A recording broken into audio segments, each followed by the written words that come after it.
গুৱাহাটীত জুইৰ দৰে ৰ'দ ঘৰৰ পৰা ওলাই অহাটোৱে যেন সাহসৰ কথা এই অৱস্থা দেখি নেপালৰ পৰা অহা অতিথিয়ে ক'লে गर्मी से हुआ बेहाल चलो चलो नेपाल गर्मी से हुए बेहाल चलो चले नेपाल सो नेपाल में अभी इंडियन टूरिस्ट बहुत ज़्यादा है अभी मैं नेपाल से आई हूँ बहुत ज़्यादा गर्मी फील हो रहा है यहाँ बाहर निकलने के भी दिक्कत हो रहा है मूरर ऊपरत जलाई निया रोद तपत बताह राजपथत जेन आगुन ज्वलिसे 37 डिग्री तापमात्रा गुवाहाटीत एतिया दुपरिया সময়ত খোজ কাঢ়িবই কঠিন জনজীৱন অতিষ্ঠ গৰম মানে সাংঘাতিক গৰম আজি সবতছে বেছি গৰম পাইছো বাহিৰত ওলাবই নোৱাৰি কামৰ কাৰণে ওলাই আহিছিলো আৰু কিন্তু মানে গৰমত থাকিব পৰা নাই তাকে অলপমান নাৰিকলৰ পানী খালো আৰু অলপ নাৰিকল কটুৱাই পেলাই লৈ পেলাই এটা খাম আৰু বাস ষ্টপেজত অপেক্ষা কৰা যাত্ৰী ট্ৰেফিক আৰক্ষী ৰিক্সা চালক পথৰ ব্যৱসায়ী সকলোৰে মুখত এটাই কথা এই গৰম আৰু সহ্য নহয় গছৰ প্ৰয়োজন বহুত বেছি কাৰণ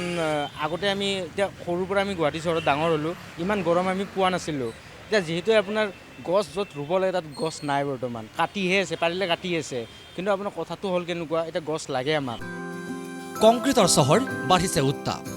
এফালে গছ গছনি কমি গৈছে আনফালে বৃদ্ধি পাইছে কংক্ৰিটৰ অৰণ্য ফলত সূৰ্যৰ তাপ দিনটোৰ বহু সময় ধৰি ৰাখিছে গুৱাহাটীৰ কংক্ৰিটে তাৰ ফলতেই অধিক অসহনীয় হৈ পৰিছে নগৰখনৰ গৰম আপোনাৰ য'ত গছ লাগে আপোনাৰ গছ কাটি আছে ক'ব গ'লে আৰু এতিয়া বেছি কম বেয়া পাব মানুহে কিন্তু সত্য কথা এইটো আপোনাৰ গছ লাগে বৰ্তমান গুৱাহাটী এতিয়া চাওক এতিয়া আপোনাৰ গছ কাটি কিনে এতিয়া যদি সৰু সৰু গছবিলাক ৰুই আছে সেইবিলাক গছ আপোনাৰ ডাঙৰ হ'ব সেই ডাঙৰ হোৱাৰ টাইমত আপোনাৰ কাটি দিব লাভটো কি হ'ল একো লাভ নহ'ল অসমৰ বহু জিলাতো একেই ছবি কেৱল গুৱাহাটী নহয় অসমৰ বহু জিলা এতিয়া তীব্ৰ গৰমৰ কবলত দুপৰীয়া সময়ত জৰুৰী কাম নাথাকিলে ঘৰৰ বাহিৰলৈ ওলাই নাহিবলৈ আহ্বান চিকিৎসকসকলে সতৰ্ক কৰি দিছে দীৰ্ঘ সময় ৰ'দত নাথাকিব অধিক পানী খাব শিশু বৃদ্ধ আৰু অসুস্থ লোকসকলৰ ক্ষেত্ৰত বিশেষ সাৱধানতা অৱলম্বন কৰাটো অতি প্ৰয়োজন মুখ্যমন্ত্ৰী হিমন্ত বিশ্ব শৰ্মাৰো একেই আহ্বান উৎকট গৰমে দহা গুৱাহাটী মহানগৰীৰ প্ৰত্যেকগৰাকী নাগৰিকে এতিয়া এটা বস্তুৱে ঘূৰি চলাত কৰিছে সেয়া হৈছে গছ আৰু য'তেই এইদৰে গছৰ ছাঁ পাইছে তাতেই অকণমান ৰৈ জিৰণি লৈছে দেহা হাত পেলাইছে কিন্তু ডাঙৰ কথা আৰু দুখ লগা কথা এইটোৱে যে গৰমৰ দিনতহে মানুহে উপলব্ধি কৰে গছৰ প্ৰয়োজনীয়তা কিন্তু যেতিয়াই গৰম গুচি যায় তেতিয়াই পুনৰ পাহৰি যায় গছৰ প্ৰয়োজন কিমান এতিয়া ডাঙৰ প্ৰশ্নটো হ'ল প্ৰতি বছৰে কিয় বাঢ়ি গৈছে গৰমৰ প্ৰকোপ জলবায়ু পৰিৱৰ্তন নে কংক্ৰিটৰ চহৰৰ দ্ৰুত সম্প্ৰসাৰণ উত্তৰ বিচাৰিব লাগিব আজিয়ে কিয়নো আজিৰ এই অসহনীয় গৰমে কাইলৈ আৰু অধিক ভয়ংকৰ ৰূপ যেন নল'ব তাৰ কোনো নিশ্চয়তা নাই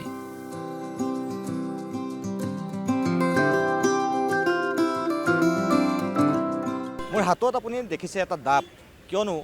অতিমাত্ৰা গৰমে দহিছে সমগ্ৰ ৰাজ্য আৰু তাৰ সমান্তৰালকৈ গুৱাহাটী মহানগৰীতো 36 ডিগ্ৰী চেলচিয়াছলৈকে যি পাৰাস্তম্ভ সেই পাৰাস্তম্ভ বৃদ্ধি হৈছে যাৰ বাবে তৃষ্ণা নিবাৰণৰ বাবে নিজৰ শৰীৰটো ঠাণ্ডা কৰিবৰ বাবে এনেধৰণে আচলতে ভিৰ কৰা পৰিলক্ষিত হৈছে শীতল পানীয়ৰ দোকানত বা ডাবৰ দোকানত যিসকল পথিক সেই পথিকসকলে ভিৰ কৰা পৰিলক্ষিত হৈছে কিন্তু অত্যাধিক মূল্য বৃদ্ধিয়ে অৰ্থাৎ ডাবৰ যি মূল্য বৃদ্ধি সেই মূল্য বৃদ্ধিয়ে কিন্তু এই ডাব যি আপুনি পানী খাব সেই ডাবৰ পানী খোৱাত কিন্তু বাধাৰ সৃষ্টি কৰা পৰিলক্ষিত হৈছে ভিডিঅ' জাৰ্নেলিষ্ট মুনীন্দ্ৰ আৰু বিষ্ণুৰ সৈতে হীৰকজ্যোতি ডেকা আৰু মাধৱজ্যোতি দত্তৰ ৰিপৰ্ট অসম লাইভ 24